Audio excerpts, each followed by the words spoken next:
আসসালামু আলাইকুম। SSC ২৬ page. পরীক্ষা যত ঘনিয়ে আসছে, প্রস্তুতি তত স্মার্ট হওয়া জরুরি।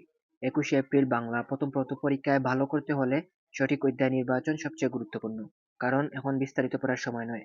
এই ভিডিওতে থাকছে সিলেবাস অনুযায়ী সাজানো নির্ভরযোগ্য সাজেশন। সময় নষ্ট নয়, শুধু প্রয়োজনীয় অংশ। ভিডিওটি শেষ পর্যন্ত মনোযোগ দিয়ে দেখো। আজকের এই ভিডিওতে আমরা সৃজনশীল তোমরা কিভাবে ভালো করতে পারবা সেটা নিয়ে আলোচনা করব। সঠিক উত্তর কিভাবে তোমরা ভালো পারবা সেটা নিয়ে আমরা আলোচনা করব এবং তোমাদের উপন্যাসের বর্ণনামূলক প্রশ্ন তোমরা কিভাবে ভালো পারবা সেটা নিয়ে আলোচনা করব এবং তোমাদের সবার স্বপ্ন এ প্লাস কিভাবে পাবা সেটা নিয়েও আমি ভালো একটা ধারণা দেব এবং তোমাদের অনেকের প্রশ্ন থাকে মান বন্টনটা কিরকম হবে এবং পাস মার্ক তোমাদের কত হবে সেটা নিয়েও আমি ভালো একটা ধারণা দেওয়ার চেষ্টা করব। তাহলে চলো প্রথমেই তোমাদেরকে মান বন্টন দেখিয়ে দিই। তোমাদের প্রথম 30 মিনিটে থাকবে বহু নির্বাচনী 30টি, অর্থাৎ তোমাদের এমসিকিউ থাকবে 30টি এবং প্রতিটি এমসিকিউর জন্য 1 মার্ক করে তোমাদের 30 নম্বর থাকবে এমসিকিউ এবং এই 30 এর মধ্যে তোমাদেরকে অবশ্যই 10 নম্বর পেতে হবে। এরপরে তোমাদের সৃজনশীল ও বর্ণনামূলক। যদি আমি প্রথমে সৃজনশীলের কথা বলি, তোমাদের গদ্য ও পদ্য অংশ থেকে সৃজনশীল থাকবে 8টি থেকে তোমরা যে কোনো 5টি উত্তর দিতে হবে। এরপরে তোমাদের উপন্যাস অংশ থেকে বর্ণনামূলক প্রশ্ন থাকবে 4টির মধ্যে যে কোনো 2টি প্রশ্ন দিতে হবে। প্রতিটি প্রশ্নের উত্তর হচ্ছে 10 মার্ক করে, অর্থাৎ তোমরা 2টি প্রশ্ন দিবে 20 মার্ক। এই 50 আর 20 টোটাল হচ্ছে তোমাদের 70 নম্বর। এই 70 নম্বরের মধ্যে তোমাদেরকে অবশ্যই 23 নম্বর পেতে হবে এবং যদি আমি সর্বমোট তোমাদের বলি, সর্বমোট তোমাদের 100 নম্বরের প্রশ্ন হবে। 100 এর মধ্যে তোমাদেরকে অবশ্যই 33 নম্বর পেতে হবে। কিন্তু এখানে একটি কথা আছে। এখানে কি কথা? তোমাদের এমসিকিউ এ অবশ্যই পৃথকভাবে 10 নম্বর এবং সিকিউ এ তোমাদের অবশ্যই পৃথকভাবে 23 নম্বর পেতে হবে। কারণ তোমরা যদি এমসিকিউ এ 7-8 পাও এবং যদি সৃজনশীলে তোমরা 40ও পেয়ে যাও তাহলেও তোমরা ফেল করবা। কারণ এমসিকিউ অংশ তোমাদের কম্পিউটার দেখবে এবং 10 এর নিচে নামলেই তোমরা অটোমেটিক ফেল করে যাবা। তো তোমরা এই বিষয়ে সতর্ক থাকবা। তোমাদেরকে অবশ্যই 10টা কনফার্ম করতে হবে। এরপরে তোমরা এই 23 নম্বর কনফার্ম করবা। এরপরে তোমরা চিন্তা করবা তোমাদের এ প্লাস বা কাঙ্ক্ষিত তোমাদের মার্ক পাওয়ার জন্য। কিন্তু সবার আগে জরুরি তোমাদেরকে পাস মার্ক নিশ্চিত করা। এখন চলো আমরা প্রথমে গদ্য অংশের সাজেশন নিয়ে আলোচনা করি। তোমাদের এই গদ্য অংশে আমি তোমাদের জন্য বেশ গুরুত্বপূর্ণ এবং কম গুরুত্বপূর্ণ দুই ভাগে ভাগ করেছি। তার আগে আমি বলে নিই, তোমাদের গদ্য অংশে 4টি প্রশ্ন থাকবে। 4টি প্রশ্ন থাকবে, তোমাদের এই 4টির মধ্যে যে কোনো 2টি অবশ্যই আনসার করতে হবে। এই 2টি আনসার তোমরা কোথা থেকে করবা? এখানে আমি অধ্যায় দিয়েছি, এখানে 5টি অধ্যায় দিয়েছি এবং এখানে 4টি অধ্যায় দিয়েছি। এই 5টি অধ্যায় যদি আমি তোমাদেরকে চিহ্নিত করে দিই, এই 5টি অধ্যায় সবচেয়ে বেশি গুরুত্বপূর্ণ, অর্থাৎ আমি এখানে 30 স্টার দিয়েছি। এই 4টি অধ্যায় কম গুরুত্বপূর্ণ, এখানে আমি 1টা স্টার দিয়েছি। এই 5টি অধ্যায়ের মধ্যে দেখো, এখানে শুভা আছে, বই পড়া আছে, মানুষ মোহাম্মদ আছে, শিক্ষা ও মানুষত্ব আছে, প্রত্যুপকার আছে। এই 5টি অধ্যায় তোমরা ভালোভাবে পড়বা এবং এখান থেকে তোমরা নিম গাছ, 21শে ফেব্রুয়ারি, আমাটির বেপু এবং প্রবাস বন্ধু এই 4টি পড়তে পারো। যাদের প্রিপারেশন খুব ভালো তারা সবগুলো অধ্যায় পড়বা এবং যাদের প্রিপারেশন ভালো না, সারা বছর ঠিক মতো পড়ো নাই, তাদের জন্য এই 5টি অধ্যায় সবচেয়ে বেশি গুরুত্বপূর্ণ। এই 4টি অধ্যায় না পড়লেও হবে।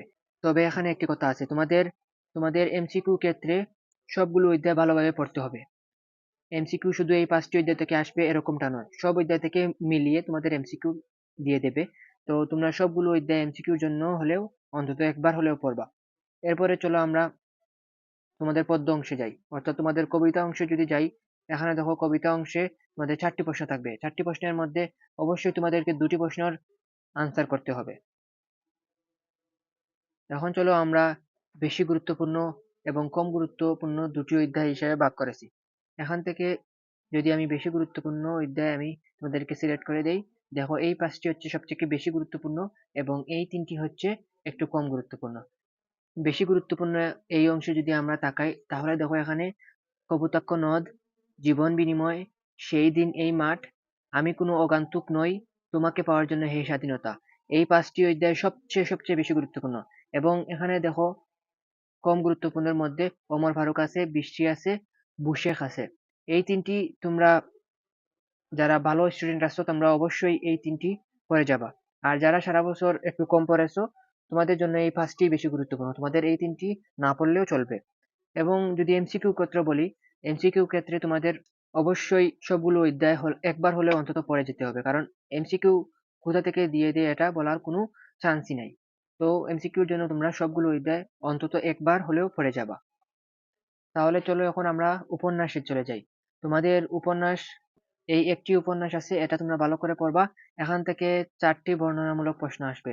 অবশ্যই তোমরা খেয়াল করো, এখান থেকে বর্ণনামূলক প্রশ্নের কথা বলা হয়েছে, এখানে কোনো সৃজনশীল প্রশ্ন নাই। 4টি প্রশ্ন থাকবে, এখান থেকে তোমরা 2টি প্রশ্নের আনসার করবা। 2টি প্রশ্নে তোমাদের 20 মার্ক। 2টি প্রশ্নে তোমাদের 20 মার্ক থাকবে, 10-10 করে থাকবে। এখন এখানে দেখো, আমি তোমাদের জন্য কিছু গুরুত্বপূর্ণ কথা লিখে রেখেছি। দেখো, তোমাদের আমি যে সাজেশন দিয়েছি, এই সাজেশন থেকে গদ্য ও পদ্যগুলো তোমরা অবশ্যই মূল বই থেকে পড়বা। মূল বইয়ের কোনো বিকল্প নেই। আমি আবারও বলছি, মূল বইয়ের কোনো বিকল্প নেই। তোমরা অবশ্যই মূল বই থেকে গদ্য ও পদ্যগুলো ভালোভাবে পড়বা। এরপরে তোমাদের 23, 24, 25 সালের বোর্ড প্রশ্নগুলো তোমরা বিশ্লেষণ করে পড়বা, অর্থাৎ তোমরা মিলিয়ে পড়বা। তোমরা দেখবা 23, 24, 25-এ কোন কোন অধ্যায়গুলো আসছে।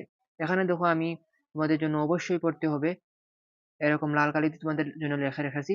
এখানে দেখো, শব্দার্থ, শব্দার্থ, পাঠ পরিচিতি এবং লেখক পরিচিতি।